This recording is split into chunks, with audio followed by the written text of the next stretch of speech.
Bonsoir tout le monde, c'est Phénotix Evolution. J'espère que vous allez bien. On se retrouve ce soir pour un live Vent de panique au cœur de l'élite, au cœur des comploteurs. Donc je vous salue très rapidement et on va pouvoir commencer ce live très intéressant.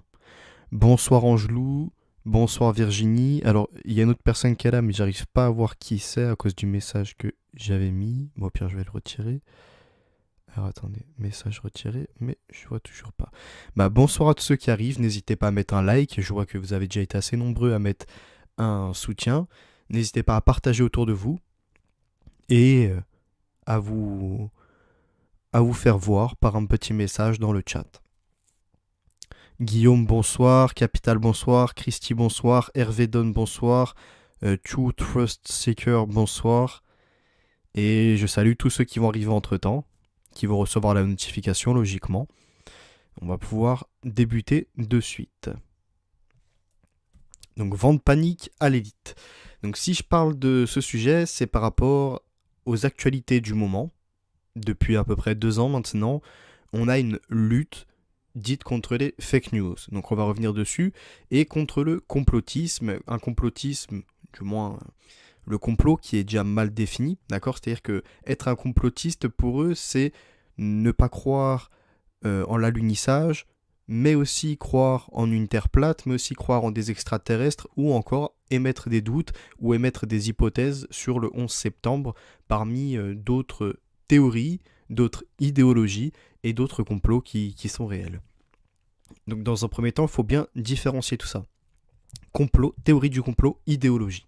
Rudi Reichstadt est le fondateur du site Conspiracy Watch. Donc Conspiracy Watch, il est censé être au cœur, entre guillemets, de la lutte contre le complotisme, donc être informé de ce qu'est le complotisme, donc déjà de pouvoir le décrire, chose qu'il ne sait pas faire. Son incompétence est telle qu'il agit comme un imposteur intellectuel. Donc il l'avait sorti en 2018 pour la Fondation Jean Jaurès et donc pour Conspiracy Watch par IFOP. Donc avec IFOP, ils avaient fait un sondage. Ils avaient interviewé des personnes, du moins ils leur avaient posé des questions, et les personnes interrogées, sans même avoir les connaissances sous la main, ou même les hypothèses un peu plus développées, ou l'explication de l'idéologie, ils devaient seulement répondre par tout à fait d'accord, plutôt pas d'accord, ou pas du tout d'accord. Ce qui nous rappelle également la petite enquête qui a été mise en place par La République En Marche pour savoir si on voulait accepter ou non leur passe sanitaire, avec des questions qui finalement vont amener à émettre des réponses allant dans leur sens, à moins qu'on soit toujours rationnel et qu'on reste seulement sur les faits, et donc là on dise non, je ne suis pas pour par rapport à ça. Mais là, il n'y a pas de possibilité d'argumenter. Donc c'est soit tout à fait d'accord, soit plutôt d'accord, plutôt pas d'accord ou pas du tout d'accord. Sachant que plutôt d'accord ou plutôt pas d'accord, ça ne veut strictement rien dire selon mon point de vue.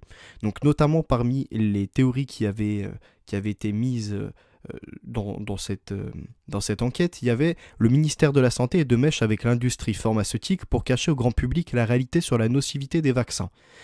Alors, là, un point leur échappe, c'est-à-dire qu'ils viennent à poser des questions sans pour autant amener des réponses en disant c'est faux ou c'est vrai.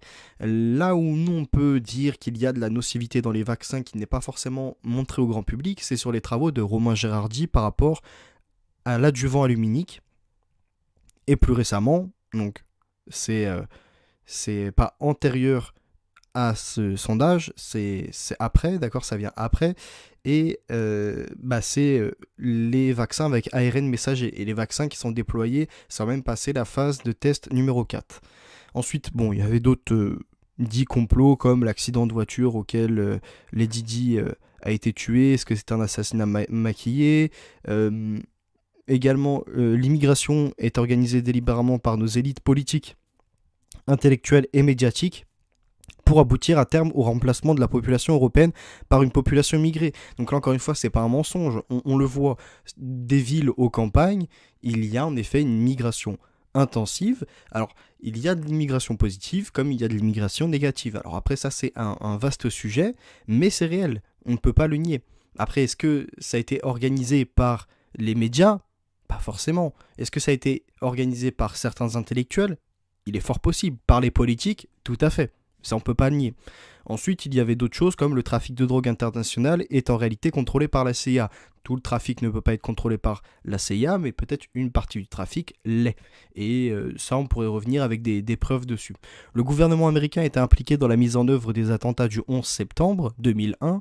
Il est fort possible. En entendant Donald Rumsfeld, le 10 septembre 2001, déclarer qu'il y allait avoir une enquête par rapport aux sous du Pentagone, plus de 2500 milliards de dollars qui avaient disparu des caisses. Donc, assez étrange que le lendemain vienne cette attaque, et sachant qu'ils avaient été avertis en amont. Ensuite, il y a d'autres choses comme certaines traces traînées blanches créées par le passage des avions dans le ciel sont composées de produits chimiques délibérément répandus pour des raisons tenues secrètes. Alors les raisons ne sont pas tenues secrètes, encore une fois la question est faussée. Ces traînées chimiques s'appellent tout simplement les chemtrails, et les chemtrails sont utilisés dans ce qui est des techniques de la géoingénierie. Donc la géoingénierie, c'est les techniques et technologies visant à modifier le climat artificiellement. Donc Rudi Reichstadt, il ferait bien de s'informer avant de vouloir créer un sondage complètement biaisé.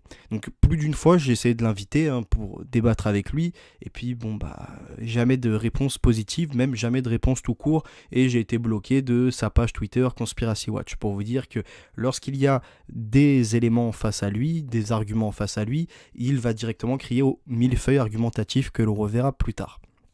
Et puis après, vous voyez, il y en a d'autres, il existe un complot sioniste à l'échelle mondiale.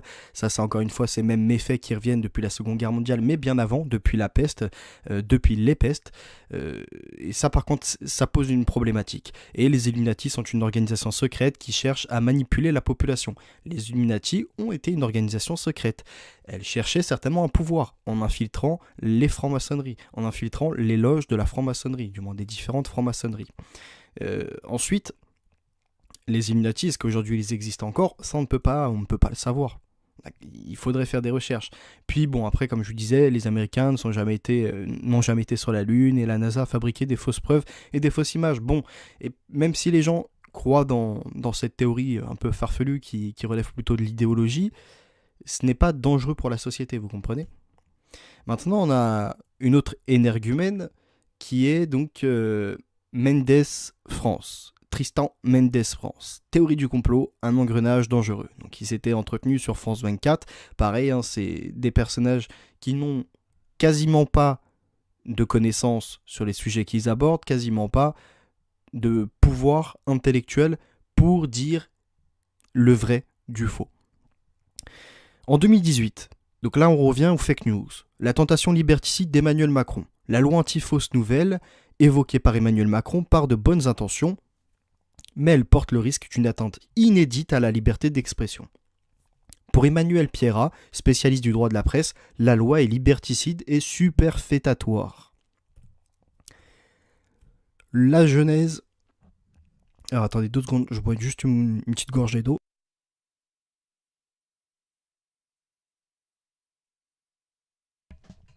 La genèse du complotisme en lui-même, c'est-à-dire des complotistes, c'est le 11 septembre 2001. Ça a été un élément déclencheur. Ensuite, de plus en plus, comme je vous disais, les médias sont en train de créer et d'allier d'ailleurs le complot avec finalement une pathologie psychique, d'accord? Un peu comme une personne qui va être différente dans la société, et elle va être envoyée en psychiatrie. Une personne qui peut émettre des idées, qui peut venir à débattre sur certains sujets, peut être catégorisée de folle, de schizophrène ou de paranoïaque, et donc être mis sous traitement. Là, petit à petit, quand on entend les discours de Rudi Reichstadt, mais pas que, on voit très bien qu'ils essayent d'allier le complot, le complotisme, avec finalement une pathologie cérébrale. Donc complot, sommes-nous condamnés à vivre dans un monde de plus en plus conspirationniste? Les théories du complot ont explosé pendant la crise du coronavirus. Alors là, comme je vous le disais, pour Rudi Reichstadt, Rudi Reichstadt qui fait partie de cet article, voici ce qu'il nous dit donc. Un peu comme une serre pour des plantes, Internet leur offre la possibilité de se constituer, explique Rudi Reichstadt, fondateur de l'Observatoire du conspirationnisme. Les théories du complot fonctionnent sous la forme d'un millefeuille argumentatif. Je répète, vaut mieux avoir 1000 arguments pour défendre son idée, donc avoir des sources, avoir des scientifiques, des articles de journalistes, etc., sous la main et argumenter ce qu'on vient de dire, que d'arriver en disant « je pense ». Non, il ne faut jamais dire « je pense », il faut dire selon les faits, à cet instant T, je peux m'avancer et mettre cette analyse. Donc, pour eux, c'est un millefeuille argumentatif. La vérité devient un millefeuille argumentatif. Si la théorie est sophistiquée, elle va mobiliser un très grand nombre d'arguments empruntés à des champs variés de la connaissance. Parfois, les arguments peuvent être contradictoires entre eux. Mais l'important, c'est que, pris ensemble, ils produisent un effet d'intimidation intellectuelle. En écoutant la théorie, on se dit « ça ne peut pas être faux ». Mais il n'avance jamais d'exemple sur ce qu'il dit. Tandis que le web donne plus facilement accès aux connaissances qu'avant, les réseaux sociaux ont été conçus pour s'adresser à nos émotions. Le pathos. D'accord ? Il y a le logos, l'éthos et les pathos. Que ce soit Facebook ou YouTube, ces plateformes mettent en valeur les contenus les plus engageants qui créent des réactions. Le principe est simple. Plus une publication fait réagir, plus elle est partagée et plus elle est mise en valeur. Et la plupart des gens réagissent à la peur et à l'indignation. Je reprendrai une citation, il me semble que c'est de Spinoza dans le livre Great Reset, la grande réinitialisation, qui dit « La peur est indissociable de l'espoir ».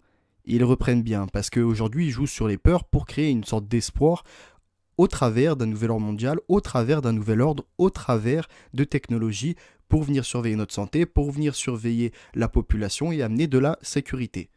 Citation de Benjamin Franklin, celui qui est prêt à sacrifier une de ses libertés finira par perdre les deux. Après, ça a été extrapolé en disant celui qui est prêt à sacrifier une de ses libertés fondamentales pour un peu de sécurité ne mérite ni l'une ni l'autre et finira tôt ou tard par les perdre. Les deux. Donc là, il nous dit ensuite que ce soit Facebook ou YouTube, ces plateformes mettent en valeur les contenus les plus engageants qui créent des réactions. Donc ça, on l'a lu. Le principe est simple. Plus une publication fait réagir, plus elle est partagée, plus elle est mise en valeur. Et la plupart des gens réagissent à la peur et à l'indignation. Vous appuyez sur le cerveau reptilien, c'est-à-dire la partie de notre câblage la plus basique. Il existe 3 catégories de contenus qui déclenchent ces réactions. Le discours de haine, la désinformation et les théories du complot. Analysé en septembre 2019, Roger McName, ancien proche de Mark Zuckerberg, désormais repenti, et auteur de Facebook, La catastrophe annoncée. Tant qu'on accédera à l'information en faisant un usage permanent du clivage et de la colère, j'ai tendance à croire que ça va empirer, confirme Thomas Huchon. Alors la colère, c'est étrange, c'est ceux qui jouent le plus sur la colère, c'est pas les réseaux sociaux, mais bien les médias, en divisant la population, ceux qui sont pro-masque, anti-masque, ceux qui sont pro-vaccin, anti-vaccin, ceux qui sont vaccinosceptiques, etc., etc. Ceux qui sont complotistes, ceux qui sont anti-complotistes, ceux qui sont gilets jaunes, anti-gilets jaunes. Et on pourrait en prendre des exemples et des exemples comme ça. Ensuite, les discours de haine, il y en a sur les réseaux sociaux, on ne peut pas le nier, mais là où ils sont le plus véhiculés et où ils impactent le plus de personnes, ce sont les discours politiques, ce sont les discours qui passent à la télé. Ensuite, il différencie bien le discours de haine de la désinformation et des théories du complot. Donc selon lui, une théorie du complot ne serait pas une désinformation ni un discours de haine. Il y a 3 éléments. Donc la théorie du complot pourrait être fondée sur quelque chose de rationnel. Continuons. Pourquoi sommes-nous tant attirés par ces théories et que provoquent-elles en nous ? Tout d'abord, elles sont rassurantes. Lorsqu'on est placé dans une situation d'incertitude ou de sidération, il y a une perte de contrôle qui est corrélée à une plus forte adhésion aux théories du complot, décrit Rudi Reichstadt. Donc il faut qu'ils se mettent d'accord. Ils sont tout le temps en train de faire le grand écart. Soit ça joue sur les peurs, et donc c'est pas rassurant, ou soit là ils sont en train de dire que c'est rassurant, donc ça joue pas sur les peurs.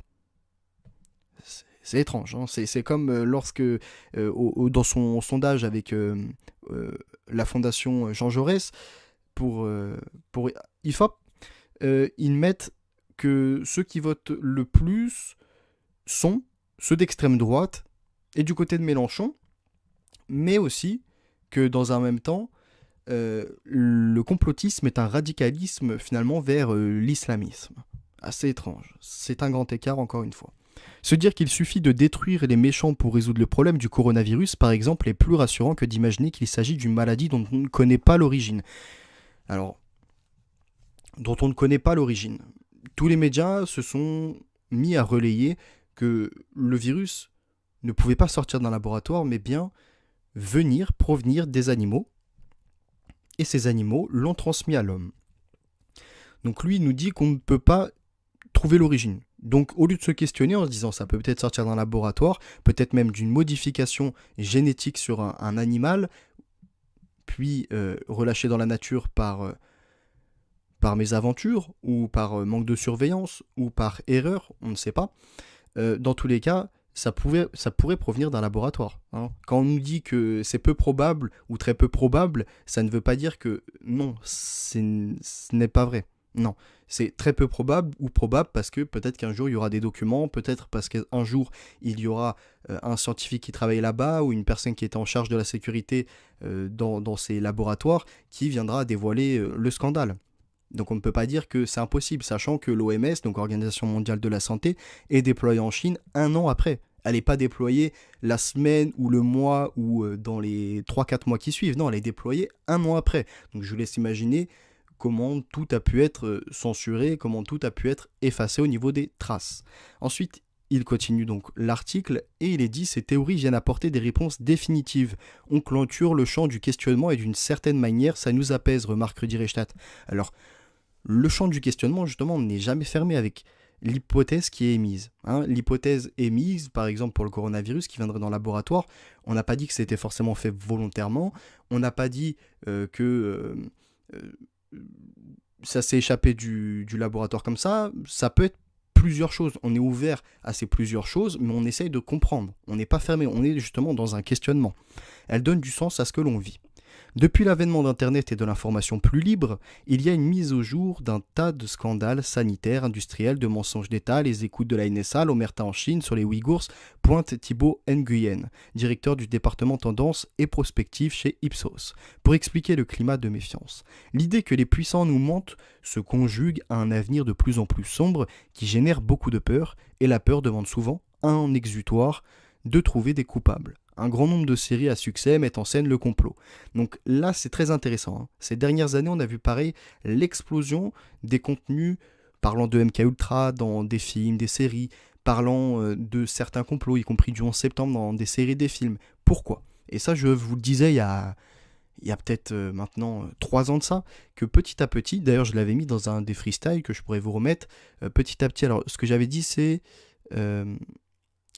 en gros, la réalité se trouve dans les séries et les films, et petit à petit, en gros, on vous dira que vous avez trop regardé la télé. Alors, j'avais pas formulé ça comme ça, mais en gros, petit à petit, la réalité se trouve dans les films et les séries, et on vous dira en gros que vous avez trop regardé les écrans, et donc qu'il faut vous reconnecter au réel ou suivre un programme avec un psy qui vous donnera des sédatifs, qui vous mettra sous sédatifs.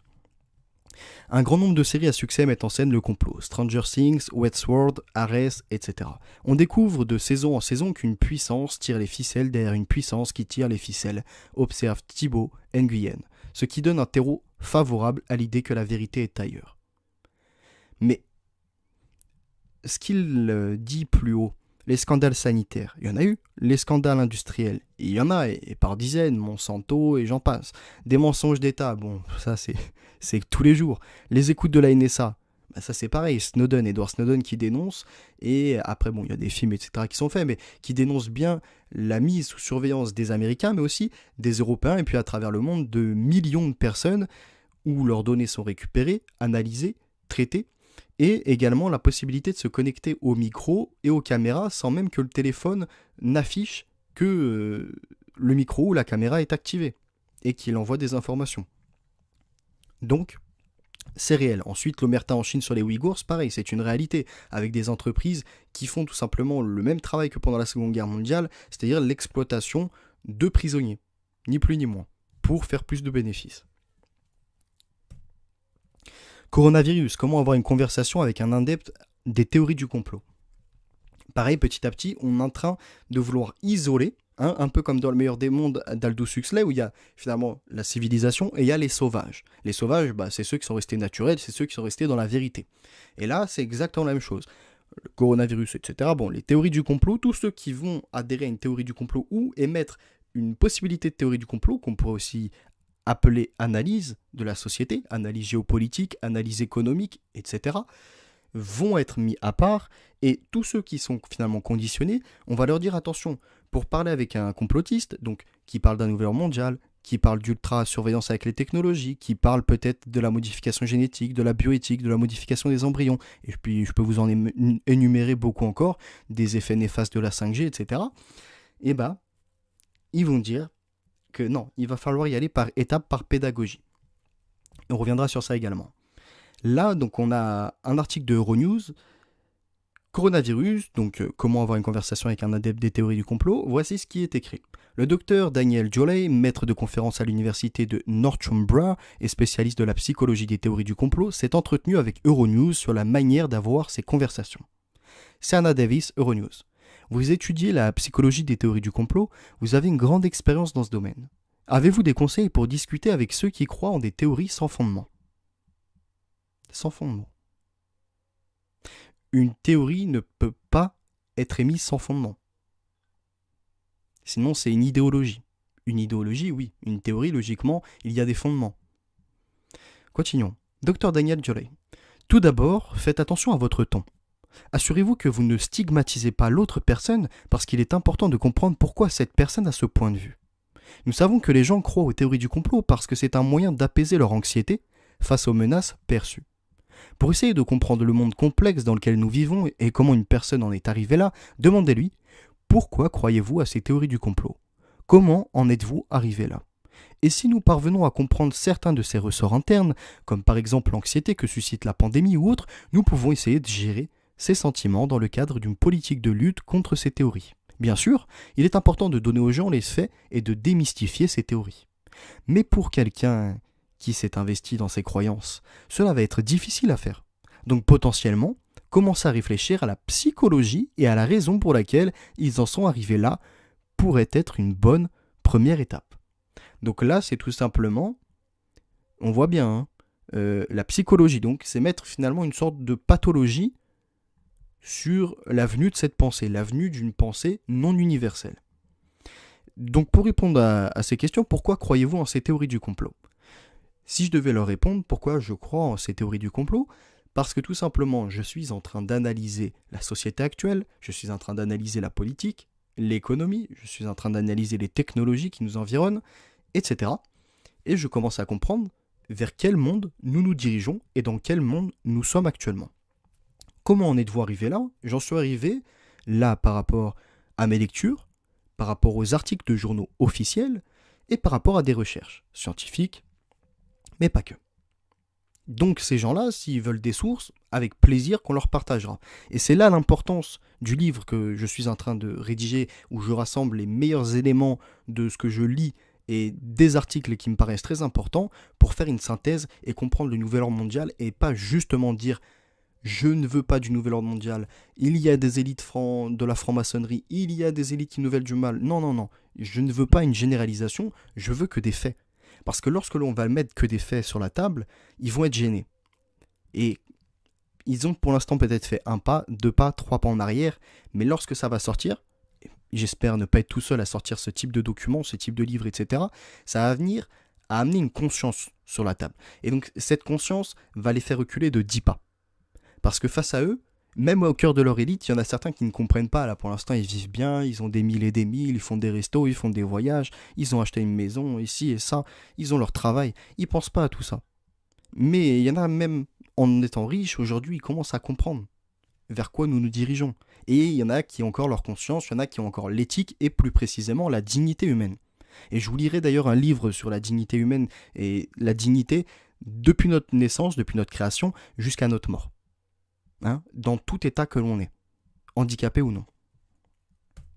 Je continue donc. Serna Davis, Euronews. Nous avons vu une vague de désinformation sur le coronavirus. Pourquoi pensez-vous que les gens s'accrochent à ces croyances dans un moment comme celui-ci ? Dr Daniel Jolley.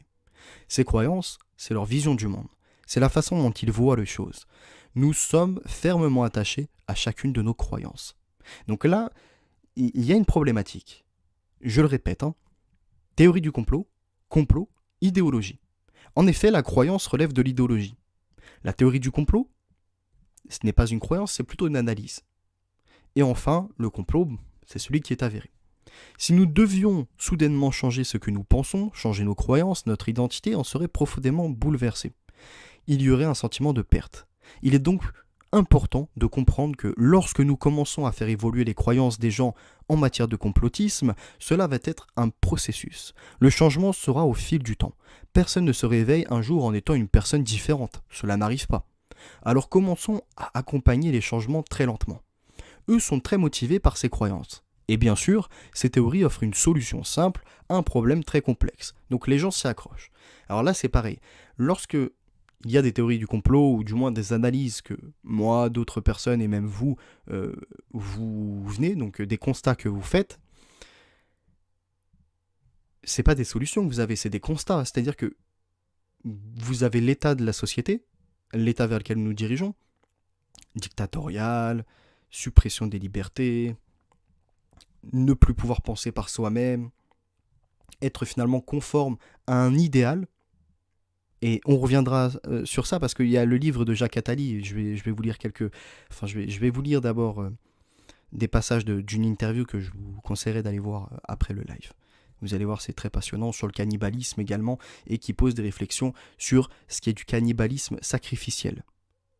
Et là, on entre dans le cœur du sujet, certainement, par rapport aux sacrifices qui sont dénoncés. Pourquoi une certaine élite, pourquoi la franc-maçonnerie, donc qui est vieille, hein, 1723, dans les Hanovres, qui commence, viendrait finalement à sacrifier des humains, peut-être des jeunes, etc. Alors, sur la table, il y a eu l'adrénochrome qui a été mis sans forcément avoir de fondement. Mais par contre, le cannibalisme, lui, a des fondements, et lui est bien réel. Et donc, je vais vous expliquer ça après. Ces théories offrent une solution simple à un problème très complexe. Donc il n'y a pas de solution étant donné qu'on cherche justement à apporter des solutions à ces problèmes et à reculer leur politique. Alors je salue rapidement ceux qui arrivent, n'hésitez pas à mettre un petit like, ça fait toujours plaisir, un partage et on continue. N'importe quoi leur argumentaire à 2 balles, tout à fait Olivier Probst, bonsoir à toi. Leur projet, c'est la dépopulation pour le transhumanisme. Alors Tifot, bonsoir à toi. La dépopulation, pas forcément, étant donné que l'humain va leur servir de cobaye pour leur expérience médicale. Bonsoir à toi Romain, t'as chopé le Covid? Non, j'ai chopé le complotiste. Bonsoir Florian. Alors, Florent plutôt, moi j'ai rien vécu, je suis pas libre depuis longtemps. Des abus sectaires sexuels, c'est dingue, les affaires de 1990 et les sectes. Vous allez voir, on va continuer. Alors attendez, j'espère que je vous ai pas fermé. Non, c'est bon, parfait. Donc je continue. Voilà ce qui est dit, donc c'est Anna Davis Euronews. Il peut être difficile de parler de ces sujets avec des gens qui, par exemple, sont des membres de notre famille ou des amis. Ces discussions peuvent prendre du temps. À quel point est-ce qu'elles peuvent être difficiles? Dr Daniel Jolley. Je pense que c'est très difficile, que c'est un défi et qu'il faut le reconnaître comme tel. Cela va prendre du temps. Vous allez commencer une conversation avec ces personnes pour d'abord comprendre. Et ensuite, en développant leur esprit critique, les amener à évaluer réellement leurs convictions. Donc là, c'est dire que finalement, tous ceux qui ne sont pas dits complotistes ont un esprit critique. Se sont déjà questionnés sur ces sujets. Étrange. Étrange. Bonsoir à toi Loup Divergent. Il compare de plus en plus le complotisme à une religion, et à du terrorisme, et à un mouvement sectaire. Il parle même de radicalisation express maintenant. Merci Rémi Daillet. Alors, Rémi Daillet, je vais en parler d'ailleurs, Loup Divergent tout à l'heure. Pour ce qui est de la radicalisation express, donc ça date déjà de 2018 avec Rudi Reichstadt qui avait publié, qui avait fait produire avec une autre personne un documentaire sur France 3 qui était radicalisation complot. C'était par rapport à l'islam, aux attentats, etc. Attention, pas par rapport à l'islam, par rapport aux islamistes, excusez-moi. Donc je continue. Et ensuite, en développant leur esprit critique, les amener à évaluer réellement leurs convictions. Mais non, ce n'est certainement pas quelque chose qui va se passer rapidement. À vrai dire, lorsque ces personnes se sont impliquées pour la première fois dans ces théories du complot, ça n'a pas été instantané non plus. Ça s'est passé sur une période de plusieurs semaines, potentiellement, où elles se sont intéressées à différents types de contenus. Le but est donc d'avoir une vue d'ensemble, ce qui est un objectif à long terme pour essayer de changer les croyances de quelqu'un. Continuons d'autres articles. L'épidémie de Covid-19 et la popularité des théories complotistes en France. Le documentaire Hold Up en est l'exemple le plus récent. Les thèses conspirationnistes sont devenues mainstream. Publié 17 novembre 2020. Donc là, le documentaire Hold Up a fait un boom dans la presse médiatique. Et dedans, il y avait, même la façon dont il a été créé, par rapport à la somme qui a été demandée, il y avait largement mieux à faire. Ça aurait pu être pire, mais il y avait largement mieux à faire. Et ce qui a été produit n'est pas forcément le top du top. Je reviendrai sur ça si j'ai le temps. Alors là, on nous dit donc l'apogée du complotisme devenu mainstream depuis la mise en ligne le 11 novembre du documentaire militant Hold Up, la vague conspirationniste ne cesse de déferler en France, débordant des réseaux sociaux pour alimenter les unes des journaux et plateaux télévisés. Le film dénonce un complot mondial autour de l'épidémie Covid-19. Le film dénonçant un complot mondial autour de l'épidémie de Covid-19 comptabilise des centaines et des centaines de milliers de vues sur Internet, une diffusion difficile à mesurer précisément tant elle se démultiplie rapidement sur différentes plateformes. Des versions gratuites sont ainsi republiées chaque jour depuis la suppression de la payante. Des extraits tournent sur les réseaux sociaux, s'échangent sur Instagram et même sur Snapchat pour les plus jeunes. Des stars comme Sophie Marceau, appuyée par Carla Bruni, Stomy Bugsy ou une influenceuse à plus d'1 million d'abonnés sur Instagram le relaie. Et là, on voit arriver une émission, donc depuis la crise du coronavirus, et c'est là qu'on voit que le coronavirus, par rapport finalement à la pensée universelle, en fait, le coronavirus, certes, peut-être c'est une crise sanitaire, mais c'est surtout une crise politique, une crise démocratique, même si, oui, en effet, la démocratie, ça fait un moment qu'elle est piétinée. Mais c'est la finalisation, finalement, c'est le verrouillage de tout ça. Et là, donc, on a une émission qui s'appelle Anti-complot. Donc ils sont dans l'anti. C'est-à-dire qu'ils ne sont pas là en train de dire, bon, on va analyser les complots, on va analyser ce qui est dit sur le web. Non, anti-complot. Donc la ligne éditoriale, elle est déjà faite. Anti. Alors après, bon, ils vont peut-être interroger des personnes, je ne sais pas. J'ai pas regardé, j'ai pas perdu mon temps avec 18 minutes par-ci, 18 minutes par-là, pour entendre finalement 2 minutes d'information à peine. Peut-on faire entendre raison à un complotiste ? Donc là, c'est le grand entretien qui révèle le succès des tests complotistes pendant l'épidémie de Covid-19. C'est un article de France TV Info. L'argent public. Hein. Alors, attendez 2 petites secondes.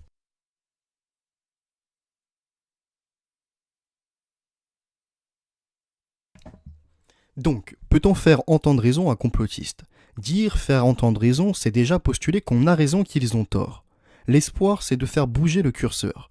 Ce que vous pouvez espérer, c'est qu'après avoir discuté avec vous, ils croient un peu moins à leur version des faits et que la version communément admise leur semble un peu plus plausible qu'avant. C'est un objectif auquel on doit pouvoir arriver.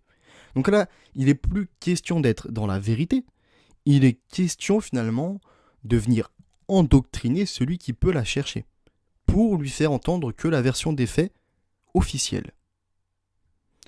S'il y a des choses qui se sont passées officieusement, il ne faut pas le savoir. Si de la version officielle, finalement, on dérape parce que ça avait camouflé un scandale, ou ça avait protégé certains politiques, ou ça avait protégé certaines crises, il ne faut pas s'y intéresser. Donc si on agissait comme ça, bon, bah, on ne serait jamais intéressé au scandale touchant Monsanto, on ne serait jamais intéressé au scandale touchant les vaccins, on ne serait jamais intéressé au scandale touchant des politiques, touchant l'évasion fiscale, etc., etc. En leur disant « vous êtes complotiste », vous dites en même temps « je ne suis pas complotiste » et vous construisez la relation comme articulée sur ces deux entités opposées. À partir du moment où on commence une discussion non pas en mettant en exergue ce qui va rassembler, mais ce qui vous distingue, il n'y a plus moyen de discuter. C'est essentiel de ne pas accuser les gens de complotisme, cela ne sert à rien, Olivier Klein. Ce qu'il faut faire pour discuter avec les personnes qui adhèrent à des théories complotistes, c'est d'abord créer une forme de terrain d'entente, de mettre en commun ce qui nous unit plutôt que ce qui nous différencie. Et à partir de là, on peut discuter. Ainsi, il me semble particulièrement important de reconnaître la source même de l'adhésion, par exemple une interrogation, voire un sentiment de révolte par rapport à la façon dont la pandémie a été gérée. Parfois, cela ne marche pas. Il y a des gens qui adhèrent tellement à leur identité qu'ils n'ont pas envie d'une autre définition de la relation. Et ce qui est très intéressant, c'est vraiment que... En fait, ils essayent de convaincre que le complotiste, il se pose seulement des idées et qu'il émet des idées par rapport à ce qu'il a vu. Qu'il ne va pas se fonder sur des articles, ne va pas se fonder sur des livres, ne va pas se fonder sur des documentaires, ne va pas se fonder sur des investigations, non, juste sur ses idées, puis sur 1 ou 2 échos qu'il a entendus. Ce qui est totalement faux. Et nous le savons, entre nous, on est au cœur de ce qui serait appelé le complotisme sur Internet. Bonsoir Marcus, bonsoir Garden, bonsoir Comte, bonsoir Christy, c'est une religion maintenant, non. Continuons. À ce moment-là, ça devient très difficile de faire changer des gens d'avis parce qu'on remet en cause pas uniquement des croyances, mais quelque chose qui constitue leur existence, qui l'organise. Ça devient une remise en question de toute leur existence que de remettre en cause ce type de conviction. Un discours rationnel est très difficile à faire entendre. C'est un peu comme les tentatives de déradicalisation qui ne sont pas toujours couronnées de succès. Comme nous disait tout à l'heure Lou Divergent, en effet, ils essayent de rapprocher ça du radicalisme vers un terrorisme. D'ailleurs, le documentaire de Rudi Reichstad, il me semble, s'appelait Complotisme, un pas vers le radicalisme ou quelque chose comme ça. Maintenant, si on échange sur les faits eux-mêmes, je conseille de le faire sur la base non pas de l'ensemble de la théorie du complot, mais d'un élément ou fait qui semble particulièrement convaincant à la personne et de décortiquer celui-ci en profondeur et avec la plus grande ouverture d'esprit possible. Cela permet d'éviter le piège du millefeuille argumentatif. Si on essaie de vérifier tous les arguments, on n'en sort pas. Donc là, il est dit en gros tout simplement qu'il faut prendre une idée la plus farfelue, et de cette idée la plus farfelue,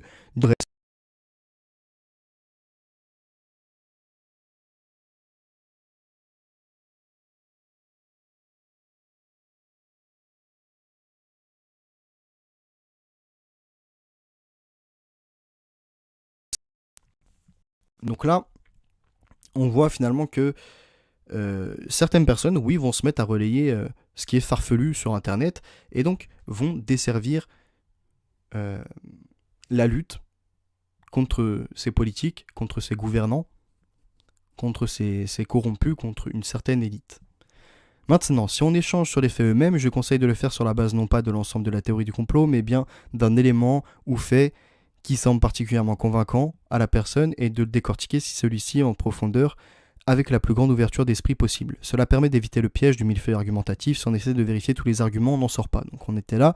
Je crois que si on suit ces quelques conseils et qu'on n'est pas face à quelqu'un complètement investi dans l'idée du complot, quelqu'un qui n'est pas totalement convaincu, pour qui ce n'est pas un aspect central de son identité et qui organise tout son environnement, c'est possible en discutant. Donc là, ce qui est dit tout simplement, c'est... Alors attendez.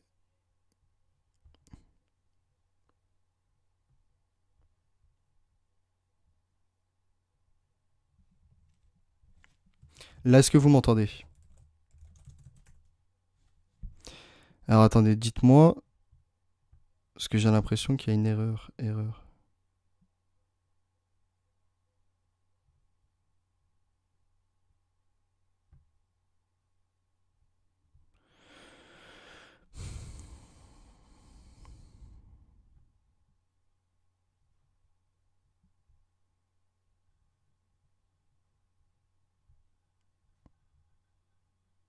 Ok, parfait. Donc là, vous m'entendez? Ça vient de chez moi ou quoi? Oui, le son est parfait. Ok, d'accord, parfait. Impeccable. Donc je continue. Désolé, j'ai cru que ça avait bugué parce que chez moi, j'ai un petit message qui me met erreur, YouTube ne reçoit pas suffisamment de vidéos pour assurer une diffusion fluide. On n'entend rien, ça coupe. Oui, c'est bon, 5 sur 5. Ok, parfait. Donc je peux reprendre. Cela veut dire que le fact-checking, la vérification des faits par les journalistes ne sert à rien. C'est ce qu'on a longtemps cru, mais ce n'est pas vrai. Il y a quelques années, les recherches en psychologie disaient qu'il y a un effet boomerang du fact-checking, que les gens croyaient encore plus à leur version des faits une fois qu'elle avait été contredite. Mais cette idée a depuis été débattue en brèche. Le fact-checking est un effort nécessaire, c'est indispensable et ça fonctionne. Mais c'est un outil parmi d'autres à utiliser avec précaution. Par exemple, quand quelqu'un relaie un discours complotiste, on est tenté de lui renvoyer l'article de fact-checking qui démonte ses croyances, accompagné d'un commentaire laconique. C'est la pire façon de procéder. Il est préférable d'envoyer l'article sans le présenter comme une forme de vérité absolue, mais comme une information à débattre, à partir de laquelle engager une discussion. Le fact-checking aide vraiment, surtout avec des gens qui sont un peu à la marge, pas totalement convaincus. Donc quand ils disent à la marge, pas totalement convaincus, c'est finalement des gens qui n'ont pas trop fait leur recherche, qui ont entendu par-ci, par-là, 2-3 informations sur ça. Mais chez des complotistes endurcis, ça ne marche pas parce qu'ils vont discréditer la source même. Bon, ça reste à voir. Encore une fois, on n'a jamais d'exemple sur ce qu'ils avancent. C'est-à-dire qu'ils ne te donnent même pas un exemple d'un YouTuber ou d'une personne sur Internet assez connue qui viendrait réfuter les fact-checking, qui viendrait réfuter ce qu'ils disent. J'attends de voir. Quand on s'avance, on met des éléments. Sinon, là, c'est pareil, c'est du complotisme, ce qu'ils font. C'est-à-dire que c'est leur idée. C'est de la croyance qu'il partage. Là, je suis désolé, il n'y a aucun fait. Il n'y a rien. C'est-à-dire qu'à chaque fois qu'il s'avance en disant le complotiste, il va faire ça, le complotiste, il va dire ci, le complotiste, il pense comme ça. D'accord, mais je veux voir des exemples. Qui, en tant que youtubeur, qui, en tant que personne qui est présente sur Twitter, sur Facebook, etc., avez-vous en exemple? Continuons. N'y a-t-il pas un risque de renforcer le complotisme en voulant lutter contre lui? À partir du moment où tous les médias traditionnels enfoncent le clou en disant ce film que vous avez aimé tellement ne dit que des bêtises, on renforce le sentiment que ces médias ne parlent pas de nous. Quand on entend un chœur de discrédit sur un discours qui, pour nous, est une vérité, même si elle est factuellement contestable, ça peut renforcer le sentiment d'identification à notre communauté. Et comme les journalistes déconstruisent le discours porté par les complotistes, c'est très facile pour eux de remettre en cause toute tentative de vérification de leur discours, en disant que les journalistes et les organes de presse sont à la botte du pouvoir et des intérêts privés. Et ça, c'est vrai que par contre, ça c'est un point sur lequel j'aime pas trop entendre les gens dire oui, tous les journalistes, tous ceux qui sont dans l'investigation sont à la botte finalement des milliardaires qui possèdent ces groupes, il n'y a plus de vrai journalisme. Non, non, non. Parce qu'aujourd'hui, on a quand même des informations que l'on tire des journaux officiels. Quand je dis les journaux officiels, c'est les grands organes, hein, Le Monde, euh, Libération, Huffington Post, etc. On peut même aller jusqu'aux États-Unis, The New York Times, etc., etc. Qu'est-ce qui rend ces théories du complot si attrayantes aux yeux de certains? Il y a plusieurs éléments qui les rendent séduisantes. Les théories du complot ont un côté conte de fées. Conte de fées, ah oui, d'accord, carrément. Bon, apparemment, de ce qu'on dénonce, ça sera un conte de fées. Très bien. On y décrit un monde souvent très dichotomique, assez simple à appréhender. C'est quelque chose de très séduisant quand on se sent un peu perdu. Les théories du complot, comme celles présentées dans Hold Up, reposent sur une base d'éléments bizarres de coïncidence. Comment ça? C'est quoi un élément bizarre? La coïncidence, bon, ok, pourquoi pas. À partir de ces données errantes, on va construire un récit qui aura l'air d'être très convaincant. La qualité d'une théorie du complot dépend de la qualité de son scénario. À cet égard, les théories du complot se distinguent des révélations de complot véritables, comme le Watergate. Ces dernières reposent généralement sur une enquête approfondie, journalistique ou judiciaire, aboutissant à des aveux. Tout le château de cartes s'écroule une fois qu'une première carte est retirée. Mais nous, aujourd'hui, nous sommes en train de faire le travail de retirer la carte. Certains journalistes, ou même dans le monde judiciaire, bon, le monde judiciaire aujourd'hui, c'est plus ce que c'était. Hein. C'est un levier de vitesse et pour certains, ça passe en première tranquille, ils n'ont pas de peine, et les autres, ça passe en sixième, ils prennent tout dans la tête, quoi. Ils prennent le choc, un choc brutal, même pour des petits délits. Mais passons outre. Tout le château de cartes s'écroule une fois qu'une première carte est retirée. Nous sommes en train de retirer la carte actuellement. C'est pour ça que leur château de cartes s'écroule, que l'élite est paniquée, et que l'élite applique son programme, certes, mais avec difficulté, que ce soit pour la vaccination, que ce soit pour la transition vers une ultra-surveillance, que ce soit pour la transition de la monnaie fiduciaire vers un système de Ponzi. D'ailleurs, on pourra reparler, si vous voulez, dans un prochain live, notamment de l'affaire Madoff. Et je vous mettrai pareil dans une interview d'Attali, parce que Jacques Attali est un personnage assez malsain dans ce qu'on entend, c'est-à-dire sur ses discours de l'euthanasie, sur ses discours par rapport à la vieillesse, sur ses discours par rapport à la société, sur ses discours même au travers de ses livres également, mais ça a été un avant-gardiste. C'est-à-dire que c'est une personne qui mettait en garde les gens. Et les gens ne l'ont pas écouté, et lorsque dans les années 80, il dénonçait l'ultra-technologie qui allait arriver, l'ultra-surveillance, la suppression des libertés, vers un monde finalement qui est une dystopie, ni plus ni moins, et bah, il avertissait. Alors, il pouvait trouver ça fascinant, parce qu'après tout, c'est... Enfin, comme lui était au cœur de tout ça, en relation avec ses chercheurs, en relation avec des professeurs, en relation avec des scientifiques, en relation avec des médecins, etc., il pouvait trouver ça fantastique. Il pouvait.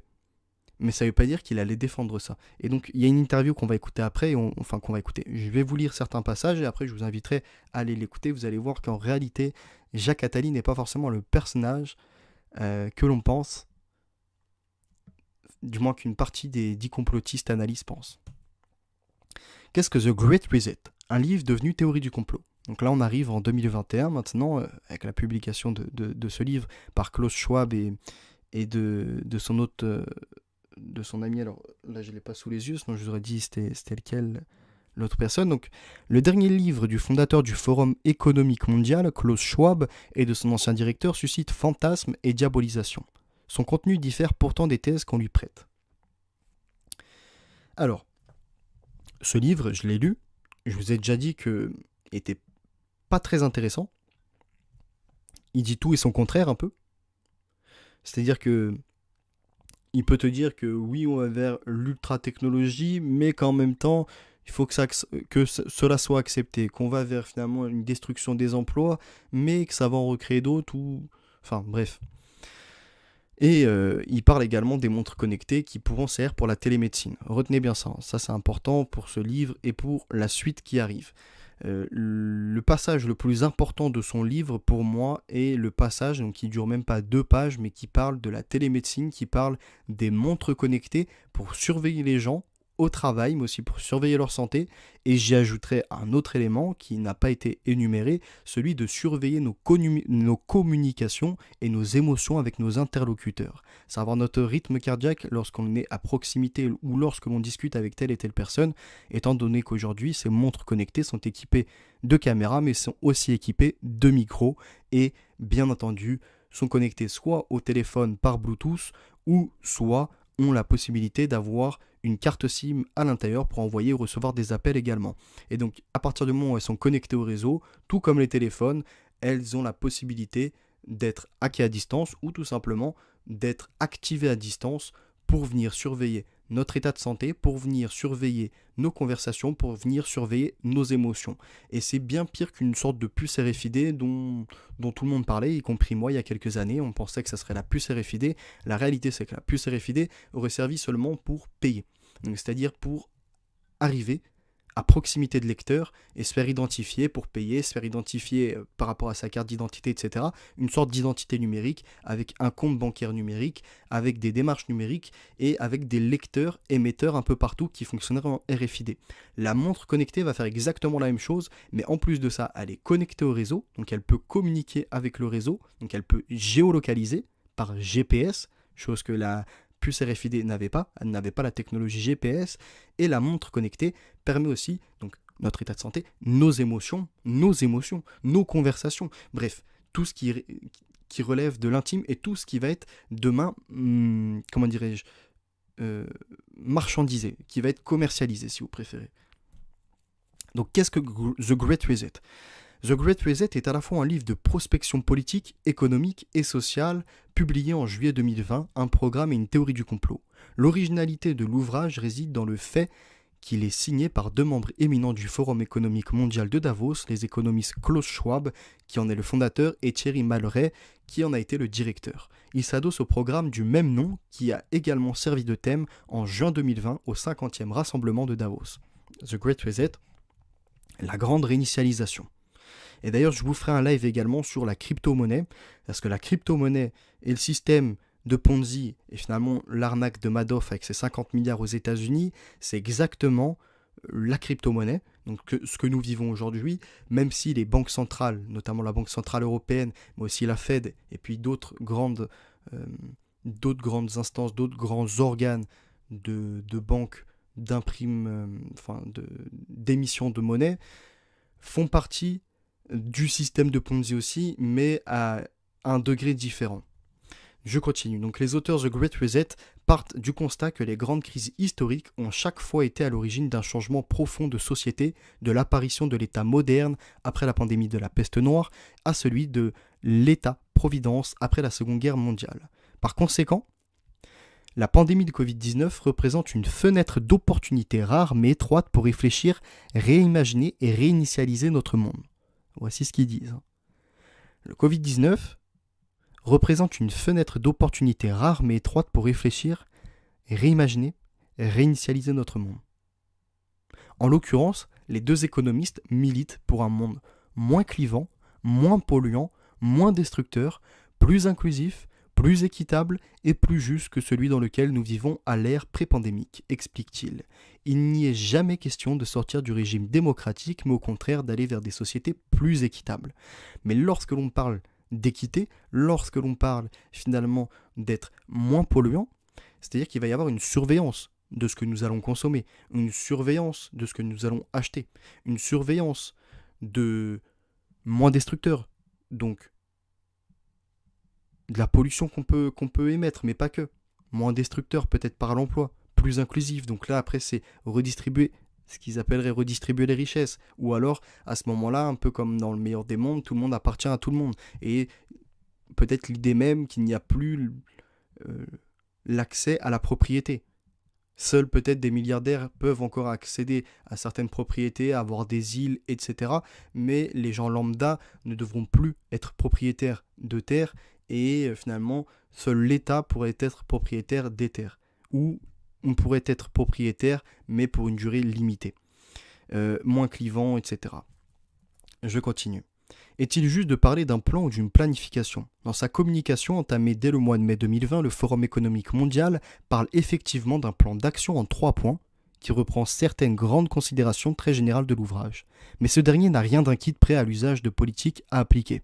Il s'agit plutôt d'une recension des changements prévisibles, positifs comme négatifs, domaine par domaine, teintés de prudence.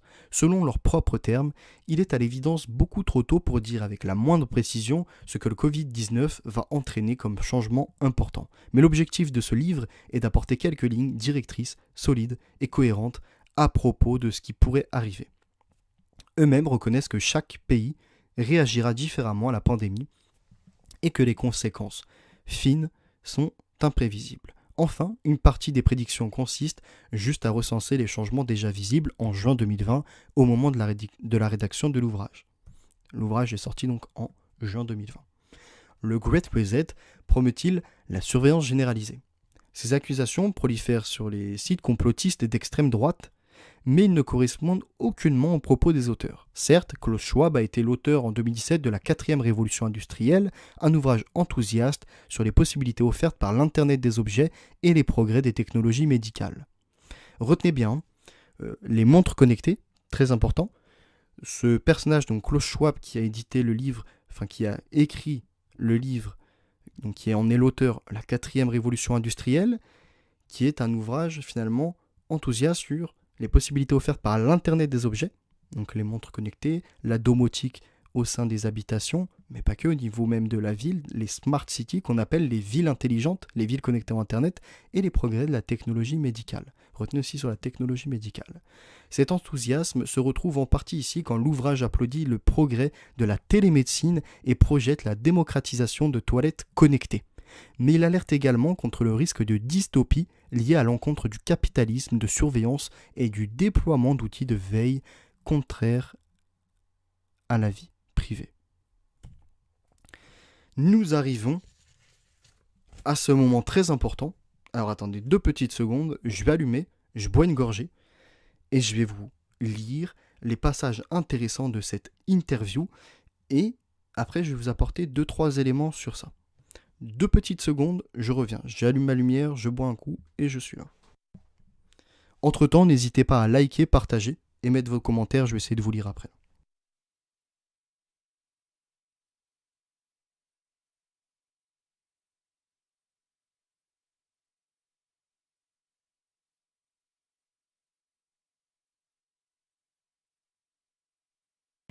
Je vous remercie d'avoir patienté. Donc, on va commencer. Jacques Attali, L'ordre cannibale, d'où vient la médecine et où va-t-elle ? Un livre publié en 1979. Je vous ai sélectionné 2 minutes 31. Attali, le présentateur, donc dit par rapport à son livre, Attali, premier acte médical qu'il affirme, c'est le cannibalisme. Donc il dit le premier acte médical, c'est le cannibalisme. Acte rituel qui a pour but d'éloigner le mal. Continuons. 3.20. Cannibalisme fréquent, banal pendant des millénaires. Donc il nous dit que le cannibalisme a été très fréquent et que c'était banal pendant des millénaires. Retenez bien parce que tous ceux qui sont dans la franc-maçonnerie ou qui sont dans d'autres idéologies avec des rites, on appelle ça des rites anciens aussi, s'inspirent de tout ça. Passons à 4 minutes. Hypothèse d'Attali. Selon lui, le cannibalisme commençait à devenir dangereux à un certain moment pour la raison que si on mange les morts pour guérir, vous finissez par avoir envie de tuer pour pouvoir avoir quelque chose à manger. Il a été ritualisé.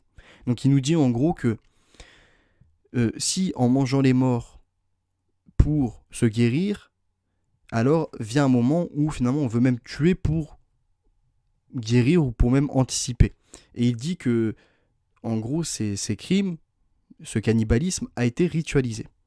Il continue à 5,57 et il dit, alors là c'est le présentateur, même si vous, Jacques Attali, Catherine Dolto et moi-même, nous mangeons rarement, très rarement de la chair humaine.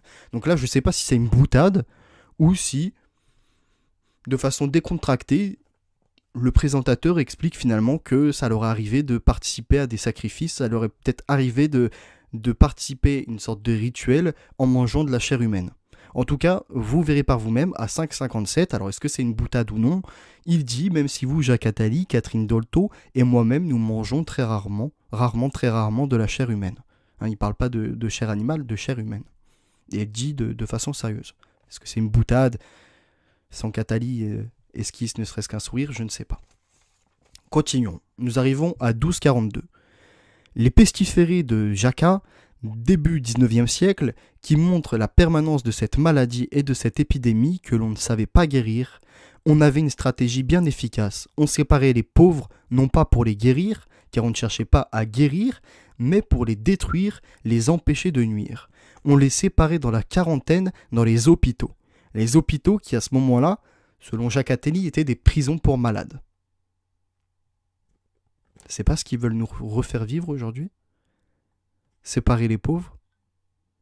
Mettre les pauvres de côté, mais sans vouloir les guérir, juste pour les empêcher de nuire, de détruire. Continuons, 15-40.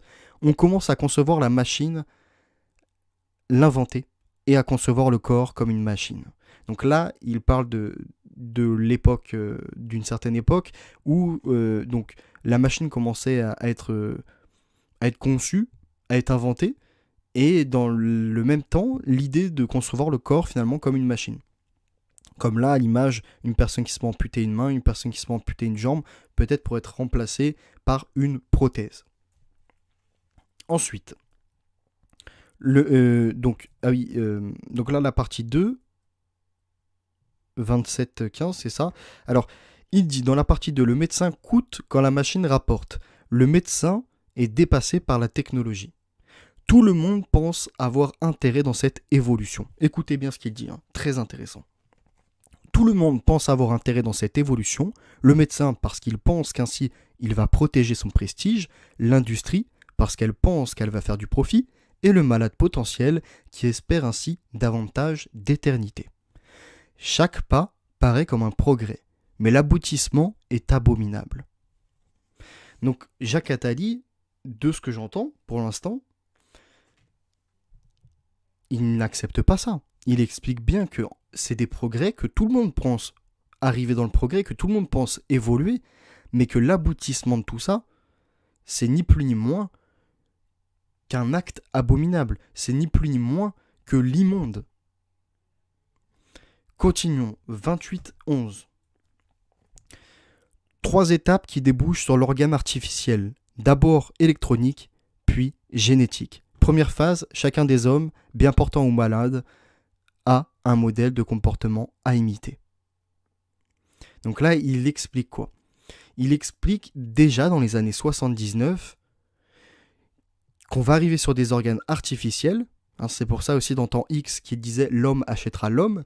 D'abord électronique, donc nous avons vu tout ce qui est des foies artificiels, des cœurs artificiels, etc. Donc des organes artificiels qui ont été faits, donc là de façon électronique, puis génétique. Et là nous arrivons sur ce domaine génétique avec des scientifiques, des chercheurs qui travaillent à incorporer des cellules humaines, notamment dans les cochons, pour qu'ils développent des organes humains et pour avoir plus d'organes pour les transplantations, pour les greffes d'organes, etc., parce qu'il n'y en a pas assez. Et puis également, alors, on peut l'entendre, mais est-ce qu'il y aura un certain prestige aussi ? Ça à voir. C'est-à-dire que se faire greffer un organe d'animal sera peut-être moins coûteux et moins prestigieux, pour une certaine élite, hein, que de se faire greffer celui d'un humain. Et c'est pour ça que dans certains pays, on voit qu'il y a des trafics d'organes. il y a des trafics d'humains. Pas que pour les organes, mais il y a des trafics d'humains, en partie aussi pour les organes. Entre le Mexique et les États-Unis, dans l'Europe de l'Ouest, dans l'Europe de l'Est, excusez-moi. En France, apparemment, à certaines périodes, notamment sur Paris, il y aurait, donc là, je suis en recherche sur ça pour apporter tous les éléments nécessaires, des personnes, des touristes, mais pas que, qui allaient faire la fête dans les boîtes de nuit, etc., qui étaient drogués et le lendemain se retrouvaient dans un hôpital, notamment l'AP-HP, pour finalement se faire ausculter parce que ils avaient été prélevés d'un rein, avaient été prélevés d'un organe, etc., pendant la nuit. Ils avaient été drogués, donc ils sont pas tués, mais le lendemain ils se réveillent et puis ils sont suturés et après ils se dirigent à l'hôpital. Et il y a un article qui était paru sur ça, alors il me semble que c'était dans Le Parisien, et ils avaient contacté la PHP et la PHP ne voulait pas répondre sur le nombre d'hospitalisations qui avaient lieu par an suite à ces interventions-là, c'est-à-dire ces vols d'organes. Et les flics, pareil, hein, la police, pareil, ne voulait pas en dire plus.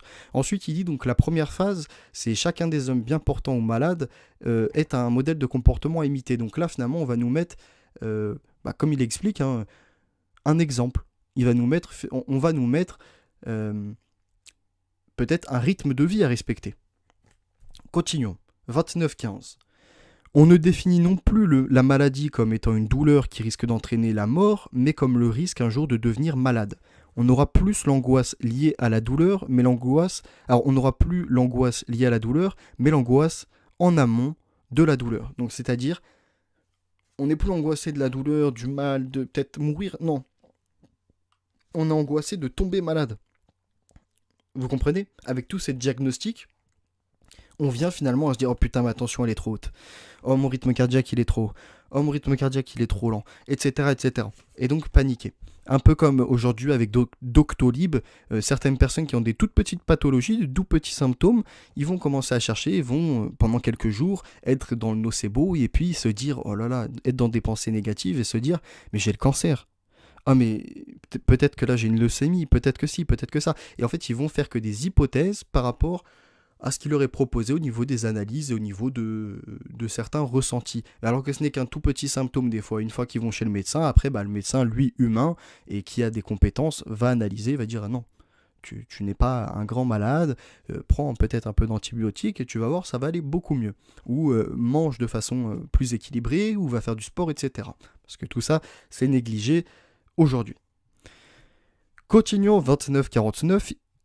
Il nous dit donc qu'il y aura des machines encéphalogrammes, électrocardiographes, etc. Chacun chez lui voudra avoir les moyens de se soigner, les moyens de prévenir la douleur. Et ça s'appelle les machines d'autosurveillance qui vont nous environner. Donc là, déjà en 79, il avance que chacun voudra chez lui les machines pour s'autosurveiller. Il nomme ça les machines d'autosurveillance qui vont nous environner. Il avait raison. Mais il n'avait pas raison parce qu'il l'inventait, il sortait du chapeau. Non, il avait raison parce que justement, il était en contact avec ses professeurs, ses chercheurs, ses scientifiques, ses médecins, et tous ses développeurs, ses ingénieurs, etc.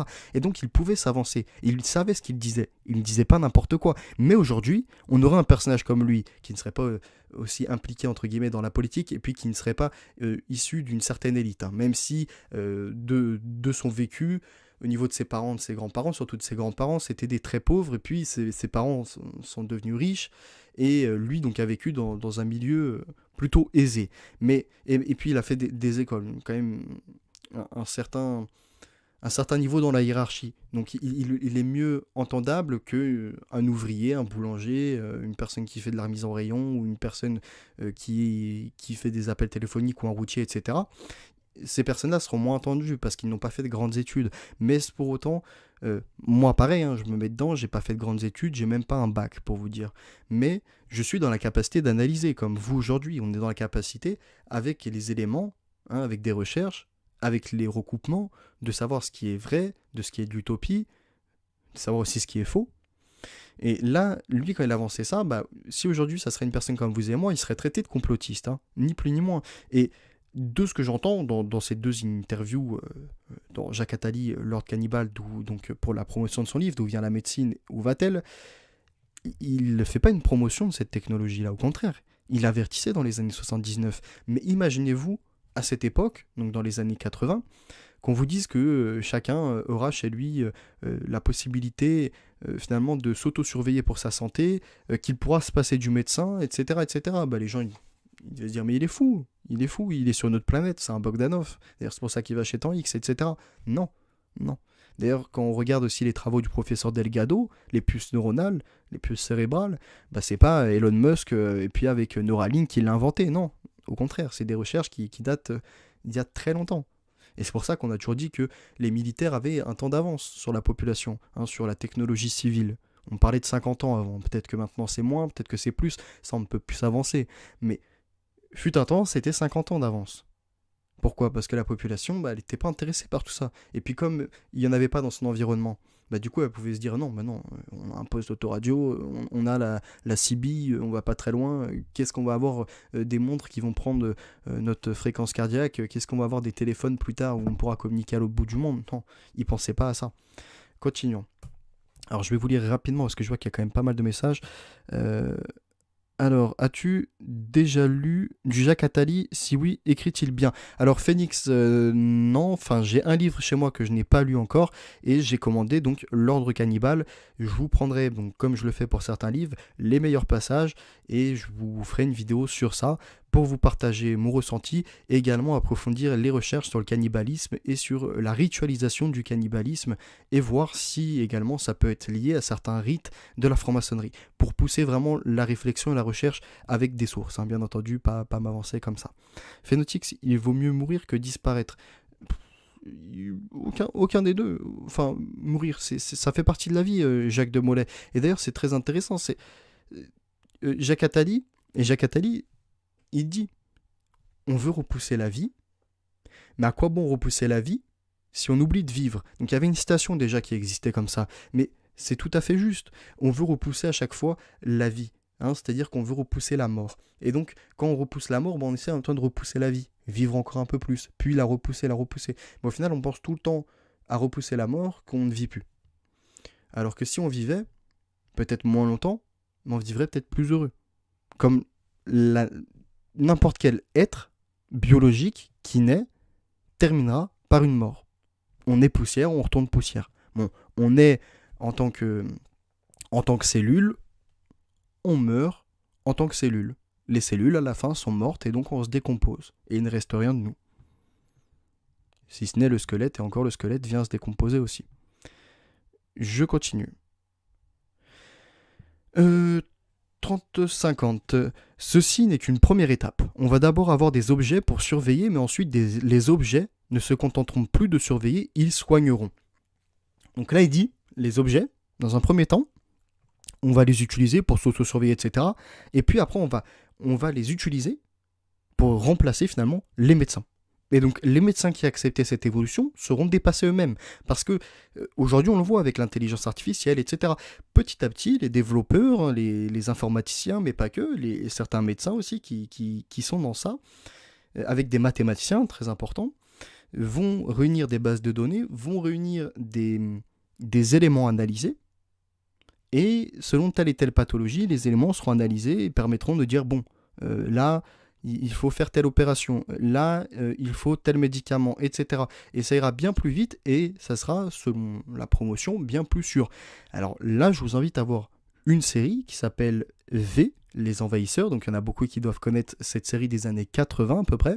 Moi, je vais vous parler de celle de 2009. Dans celle de 2009, vous avez diverses expériences, dont une expérience pour supprimer l'émotion humaine, où ils leur passent des images et ils analysent finalement les pupilles au niveau de la rétine, voir la dilatation, etc., un peu comme du MK Ultra, pour savoir à partir de quand finalement on peut couper l'humanité à une personne. Et puis ils vont plus loin, donc il y a les vaccins R6 qui sont des vaccins traceurs, il y a les nanotechnologies dedans, il y a la torture par nanotechnologie, mais il y a également aussi la modification génétique où finalement ils vont ficher chaque être humain, donc comme une sorte de dossier médical partagé mais planétaire, dossier médical planétaire on pourrait l'appeler à ce moment-là, DMP, dossier médical planétaire, et ils vont récupérer les meilleurs gènes pour créer l'humain parfait de demain.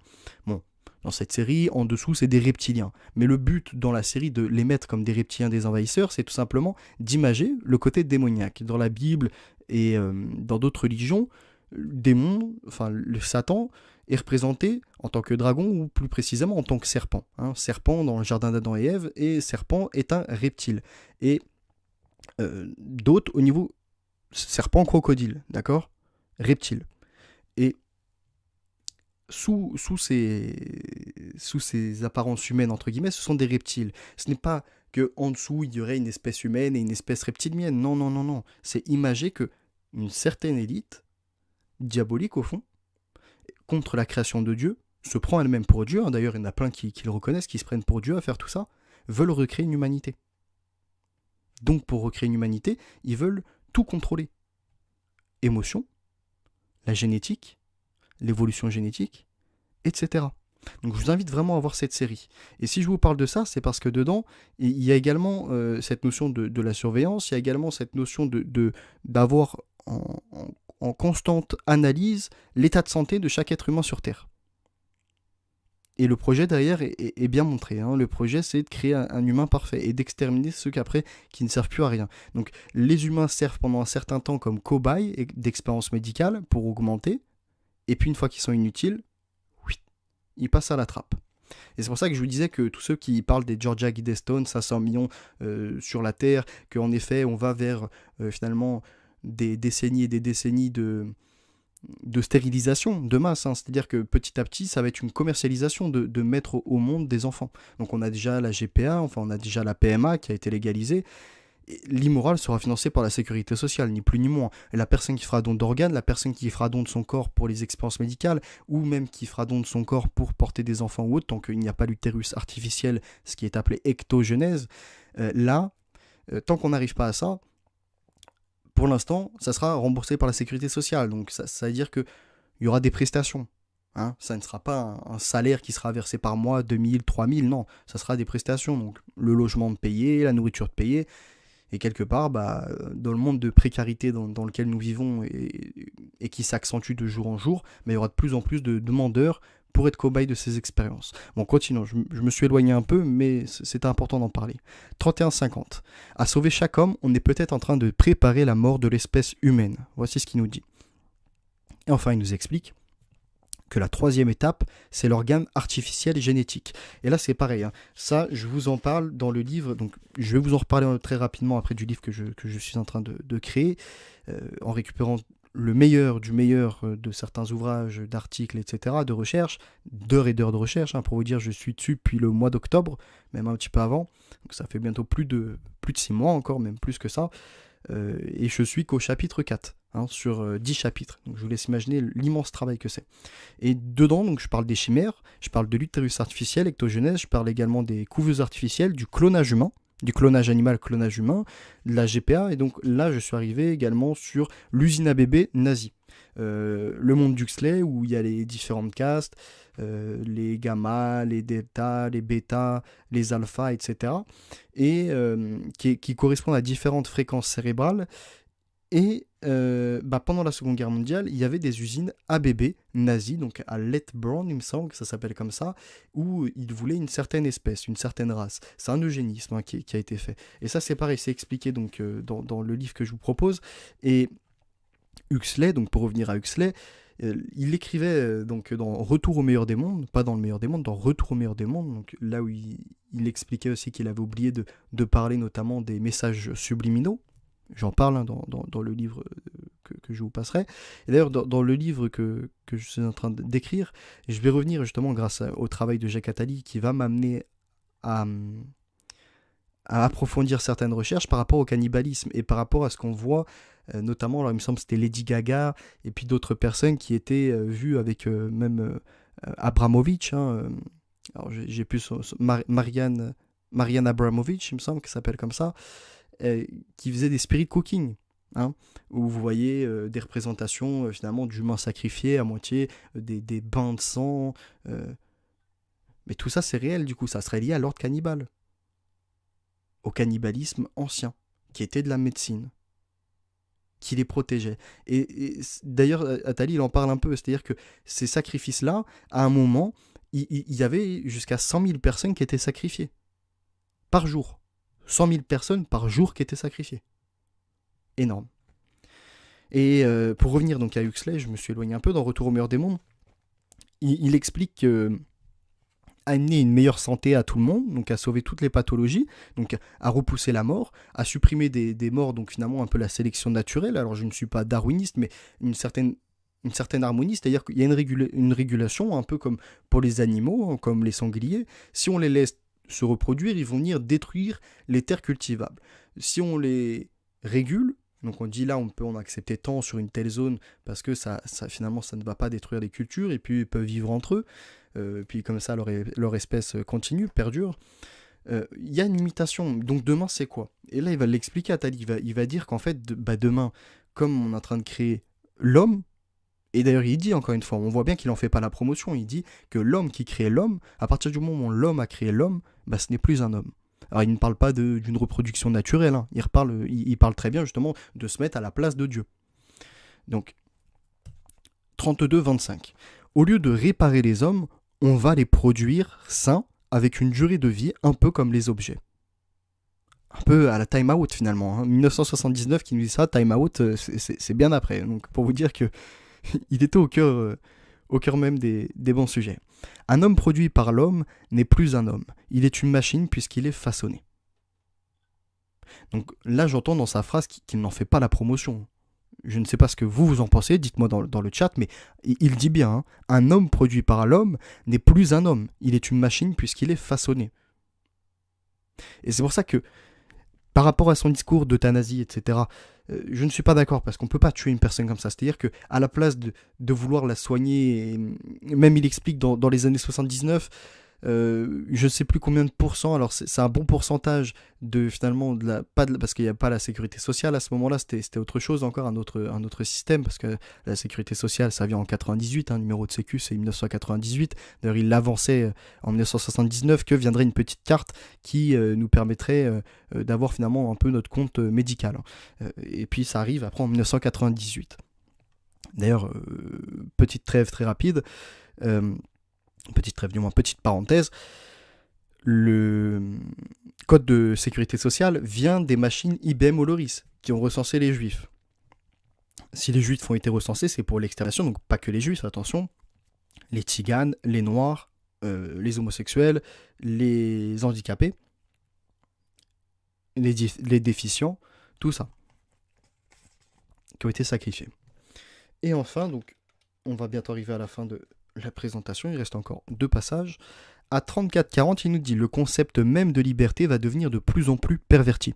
L'évolution va récupérer tous les concepts, y compris celui de la liberté. » C'est exactement ce qui se passe aujourd'hui. Hein. Cette société de machines qui nous apprend à nous surveiller nous-mêmes, c'est une société qui dit « Soyez libre, débarrassez-vous du médecin, soignez-vous vous-même, sortez de l'hôpital. » Elle va sous prétexte de liberté, d'économie, créer les conditions de l'aliénation la plus formidable. Donc là, quand il dit la plus formidable, c'est pas que c'est exceptionnel, il est pour. Non. Mais que il dénonce ça. Et aujourd'hui, Klaus Schwab, avec son Great Reset, avance exactement la même chose. Hein. Avec la télémédecine qu'on voit, avec la dématérialisation des services publics, la dématérialisation petit à petit de tous les services, on va vers cette société, ni plus ni moins, qui nous aliène au service de la technologie. Et là, j'inviterai tous ceux qui le veulent, excusez-moi, pour cette faute de français, à lire le livre de Theodore Kaczynski. Donc c'est un petit manifeste d'une 50aine de pages à peu près. Donc c'était celui qui était surnommé Luna Bomber, qui avait fait les attaques aux États-Unis à la bombe. Les attaques sont regrettables. Par contre, son manifeste était excellent, en parlant de l'ultra-gauche, etc., qui est complètement défaillant, complètement délirante, complètement sadomasochiste, mais il allait plus loin. Il expliquait qu'on était dépendant de la technologie, et plus on allait devenir dépendant de la technologie, plus finalement on allait devenir prisonnier de cette technologie. Et il développe en quelques paragraphes pas mal d'idées qui sont réelles, hein, que ce soit finalement... Alors, il parle de l'évolution au niveau même des routes, c'est-à-dire que les routes aujourd'hui, bon, quand vous vivez en campagne, il est très difficile de pouvoir vous balader le long de la route tranquillement. Parce que vous êtes obligé de respecter finalement un peu le code de la route. C'est-à-dire, s'il y a un feu stop, s'il y a un stop, vous êtes obligé de vous arrêter en attendant que les voitures passent. S'il y a un feu rouge, vous êtes obligé de vous arrêter, même à vélo, etc. Et après, ça va plus loin que que le code de la route, c'est les technologies qui nous ont envahis, que ce soit même l'Internet, que ce soit les supports téléphoniques, que ce soit finalement même la communication. Là, par exemple, ce soir, on use de communication par quoi? Par les réseaux, ce qui est regrettable. Et c'est pour ça que je travaille sur un autre point, donc un autre projet qui est beaucoup plus gros, qui prend beaucoup plus de temps du coup, c'est la création d'une sorte de corporation. On dénonce le Bilderberg, on dénonce le Council for Relation, on dénonce pas mal de choses, y compris les francs-maçons, y compris le Grand Orient, enfin, on dénonce tout ça, très bien. Mais à nous de nous organiser pour apporter des solutions, pour leur mettre des bâtons dans les roues, et nous organiser non pas justement avec leurs outils numériques, mais à nous réunir dans le réel, à nous organiser dans le réel et à mener des actions concrètes. Et je reviendrai dessus parce que donc il y a la corporation que je suis en train de continuer à élaborer. Je suis en train d'élaborer ça. Je suis en train de continuer donc le livre. Et là actuellement je passe le permis et bientôt je vais m'acheter une voiture et je vais pouvoir justement faire des investigations de terrain, donc aller faire des interviews, aller également au cœur de certaines sociétés. Faire des recherches et vous verrez il y aura du très lourd sur la chaîne. Bon, je continue. Donc il nous dit cette société de machines qui nous apprend à nous surveiller nous-mêmes, c'est une société qui dit soyez libres, débarrassez-vous du médecin, soignez-vous vous-même, sortez de l'hôpital. Elle va sous prétexte de liberté d'économie créer les conditions de l'aliénation la plus formidable, qui est en quelque sorte l'aliénation par soi-même, volontaire à une norme imposée de l'extérieur. On a encore ce terme de volontaire, ce terme finalement de donner son consentement. Rien n'est finalement tiré. Le malin rôde autour de nous comme un lion, comme il est écrit pour ceux qui sont croyants dans la Bible, il rôde autour de nous en attendant qu'on fasse le faux pas pour nous dévorer. Ben là c'est exactement la même chose. Cette élite, cette cabale, tous ceux qui sont pour le nouvel ordre mondial, pour l'ultra-surveillance, les ultra-technologies, donc les technocrates, si on pourrait les nommer ainsi, sont autour de nous, rôdent comme un lion, et attendent qu'on mette le pas dans l'engrenage pour nous mordre, pour nous choper, nous tirer et nous extirper de notre liberté, pour nous aliéner à leur technologie et que l'on soit toujours plus dépendant de leur technologie pour vivre, et donc qu'au final, après, on devienne un produit du produit. On nous dira, il ne faut pas fumer. Donc là, après, il explique qu'on arrivera à une société où tout sera contrôlé. On nous dira, il ne faut pas fumer, il ne faut pas conduire, il ne faut pas boire, mais aussi ne pas avoir tel gène dans sa structure héréditaire. Si vous l'avez, vous êtes extérieur à la norme. Faites tout ce que vous pouvez pour vous en débarrasser. Là, c'est édifiant. Glaçant même, on pourrait dire. Donc, viendra un moment, dans les années 79 qui nous dit, viendra un moment où on dira, t'as tel gène, il faut que tu le supprimes, il faut que tu fasses une thérapie génique, il faut que tu fasses quelque chose. Aujourd'hui, c'est possible avec les ciseaux CRISPR-Cas9, de couper une partie de l'ADN pour le remplacer. Et là, en gros, lui, il expliquait déjà dans les années 79 qu'on vous dira, si vous fumez, si vous buvez, si vous conduisez, etc., donc vous perdez des points, entre guillemets. Et vous êtes exclu, vous n'êtes pas dans la norme. Donc vous pouvez peut-être ne pas être assuré, ne peut-être pas être remboursé par la sécurité sociale, ne peut-être pas être pris en charge par l'hôpital public, etc., etc. Et là, on arrive également à une sorte d'ubérisation des services ou à une privatisation des services. Tout devient privé. Et il dit, et on fera que chacun, librement, veuille se conformer à la norme. Que chacun, librement, veuille se comporter comme un esclave. Écoutez bien ce qu'il dit. Si vous l'avez, vous êtes extérieur à la norme. Donc là, il parle du gène au niveau de la structure héréditaire. Faites tout ce que vous pouvez pour vous en débarrasser. Et on fera que chacun, librement, veuille se conformer à la norme, que chacun, librement, veuille se comporter comme un esclave. Comme un esclave. Qu'il l'accepte. Et ça, c'était dans le monde d'Orwell, c'était dans le monde d'Huxley, parce que les deux mondes, Orwell et Huxley, sont liés main dans la main, et ça, je vous referai une vidéo pour vous expliquer ça. Et on arrive également, 37 après à 37 minutes, il a une petite, comment dirais-je, il a des petites phrases, une petite réflexion intéressante. Et 39-34, donc là j'ai mis 39-40, je ne sais pas pourquoi, 39-34, il dit, donc après moi je vais terminer par cet extrait, et puis je vous laisserai voir ça, et puis on a encore 2-3 éléments à voir ensemble. Si nous avions une autre attitude à l'égard de la mort, il est clair que nous pourrions avoir une autre attitude à l'égard de la santé. Car au fond, la plupart des hommes ont une vie aliénée, grise, sans intérêt. Et notre société fait tout pour que la seule obsession des hommes soit d'avoir quelques mois ou quelques semaines de plus de cette vie grise, aliénée et sans intérêt. Accepter la mort, consacrer les efforts de l'éloignement de la mort à libérer la vie. Et là, je trouve que sa phrase est formidable et résume très bien le but de ce qu'on devrait chercher. Accepter la mort, consacrer les efforts de l'éloignement de la mort à libérer la vie. Il a tout à fait raison. Il a tout à fait raison.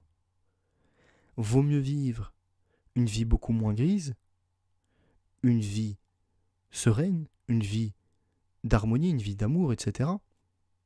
Peut-être 40 ans, au lieu de vivre 80 ans, mais d'avoir accepté finalement de se conformer à une norme et de vivre comme un esclave. Comme on dit, vaut mieux être maître sur un radeau qu'esclave sur un paquebot. Continuons. Donc là, 39-34, ok, en fait, c'est moi qui avais décalé par rapport au passage. Donc là, maintenant, l'article que je vous lisais tout à l'heure par rapport à The Great Reset termine sur ça. Peut-on parler de la mise en place d'un nouvel ordre mondial ? Cette expression est typique de la rhétorique complotiste. Ah bon ? Nicolas Sarkozy en 2009. Bush en 91.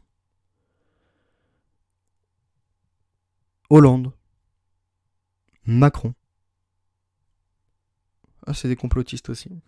Non, c'est des comploteurs. Oui, des comploteurs. Pas des complotistes, non. Donc, l'expression du nouvel ordre mondial est une rhétorique de comploteurs qui veulent la faire accepter, qui veulent un État mondial.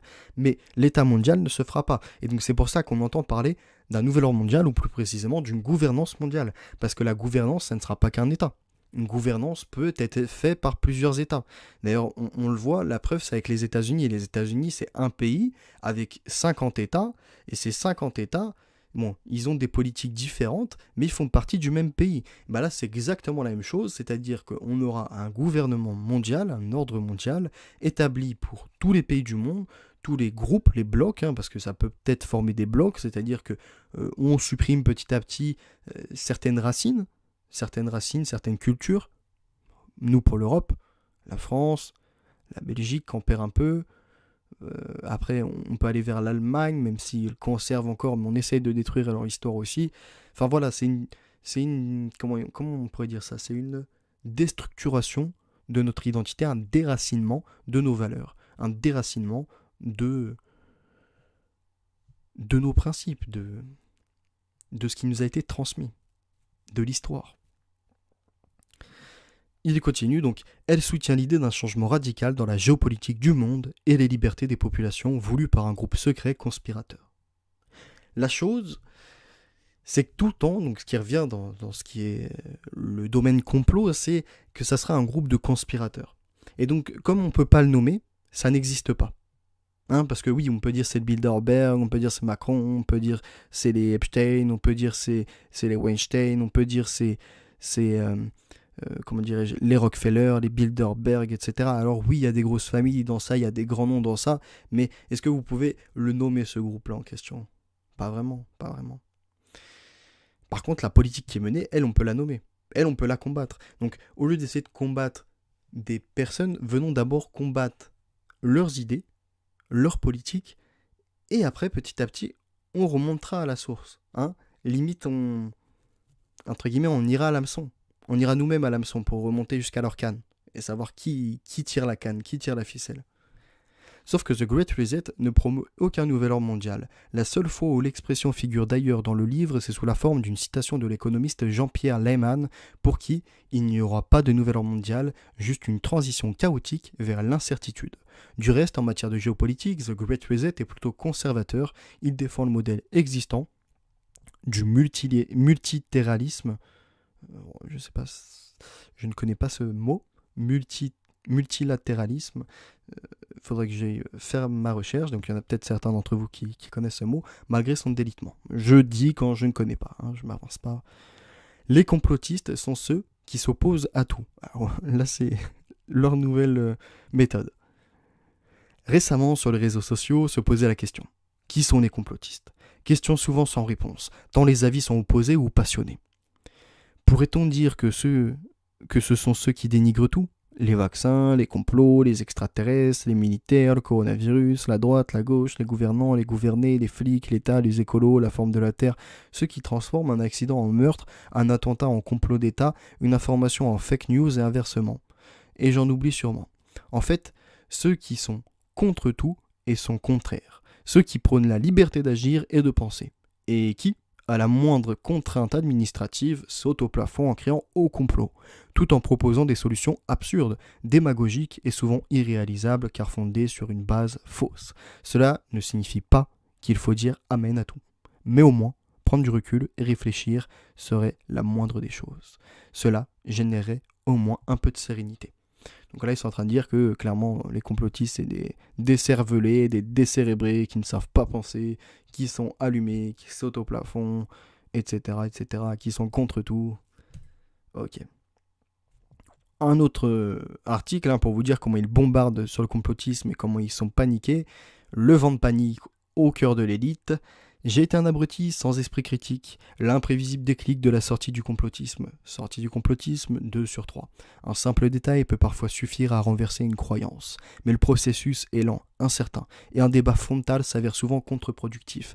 Et là encore une fois, c'est pour ça qu'il est important de décortiquer leur propagande en disant, il y a complot, théorie du complot, idéologie.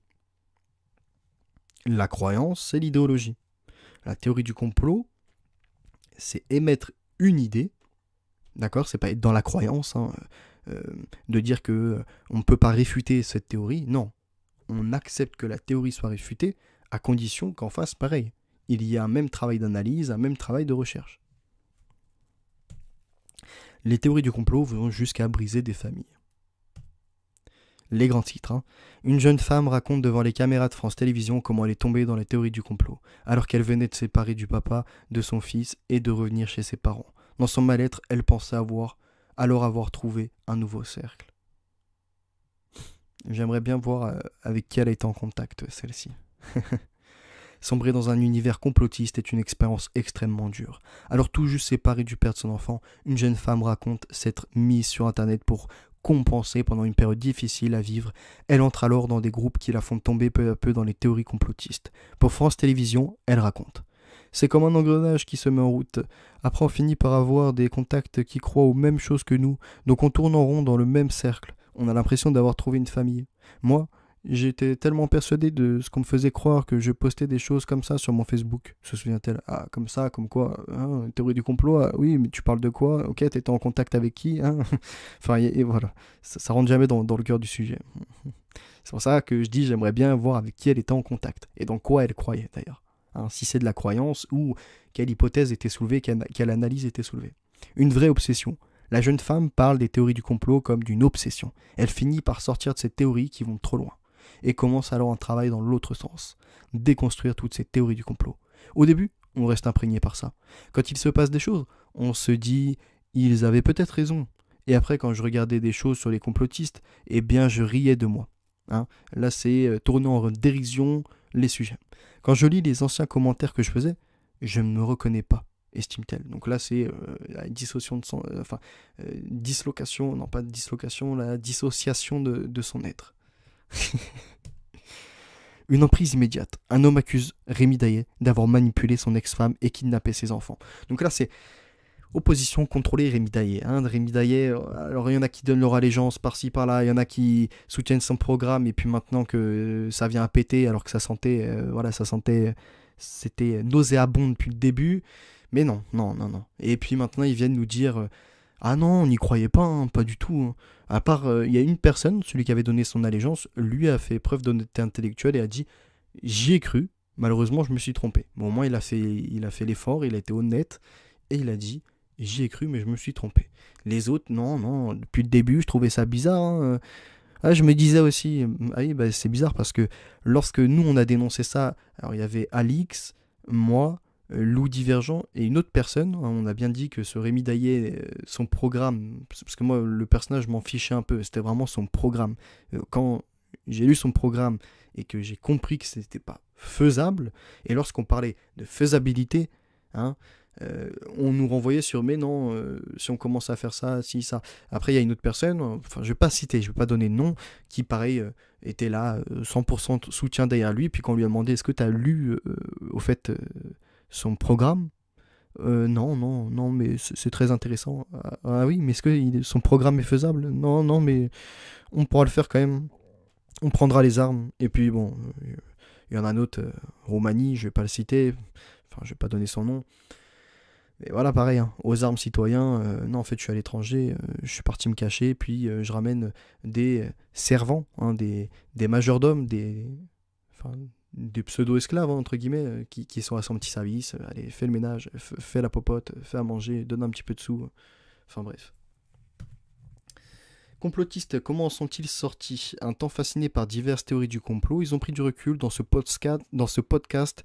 William Oduro, journaliste au décodeur du Monde, revient sur les mécaniques du complotisme et les façons de s'en échapper. Puces, 5G dans les vaccins, complot des laboratoires pharmaceutiques. La crise sanitaire est un terrain fertile pour les théories du complot. La mouvance QAnon au nouvel ordre mondial, pourquoi ces théories séduisent-elles autant? Est-il possible de s'en extraire? Autre chose avec ce Rémi Daillan en question. Alors, tous les médias stupéfaits. Le complotisme va jusqu'à une radicalisation. Le complotisme enlève des enfants. Ah, le complotisme, si, le complotisme, ça. Mais le pire, c'est vraiment ça. Hein. Enlève des enfants, kidnapper ses enfants, kidnapper des enfants. Par contre, lorsque l'on a des Dutroux, etc., qui parlent de réseaux avec des politiques, qui sont mêlés avec des politiques, et même pas que là, actuellement, il y en a un qui est jugé, j'ai plus son nom, pareil, tout le temps, c'est la même chose. C'est étouffé quand ça fait partie d'une certaine élite. On va terminer sur ça, donc tous ceux qui veulent soutenir mon travail, alors c'est très rare hein, que j'en parle, mais voilà, vous avez mon Tipeee, alors attendez, je vais voir pour vous mettre le lien. Voilà, vous pouvez mettre 1 euro, même 2 euros, 3 euros, 5 euros, soit le prix d'un café, soit le prix d'une bière. Comme les bars sont fermés, si vous voulez soutenir le travail, en tout cas, ça fera plaisir, ça sera de bon cœur. Moi, ça me permettra de m'acheter, enfin de financer une partie de la chop.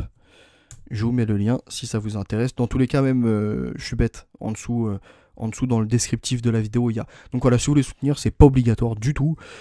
Pour tous ceux qui veulent que je leur envoie le livre, donc là, pareil, le livre en format PDF, c'est gratuit.